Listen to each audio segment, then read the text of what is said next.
Il mondo oggi, la politica nazionale, l'avete vista, è una politica articolata, ma abbiamo una chiarezza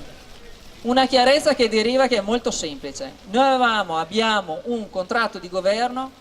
e possiamo dire che nell'arco abbiamo assunto gli incarichi ai primi di giugno dell'anno scorso e possiamo dire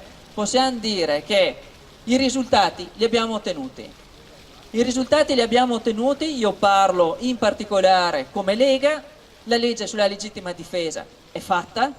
la legge sulla Fornero è fatta, sulla gestione dell'impianto dell'immigrazione, dei sistemi di accoglienza è fatto, perché adesso ci sono moltissime cooperative e chiese A senza lavoro perché non ci sono migranti.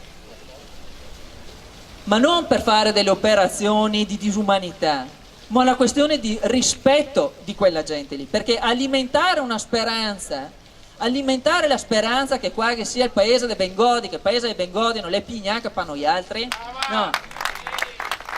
e di alimentare una disperazione umana di povera gente che viene via da contesti difficili, da contesti pericolosi anche, e si trovano qua poveretti, a vivere senza lavoro, a vagare, no, in un mondo purtroppo dove può essere che tutte le varie insidie.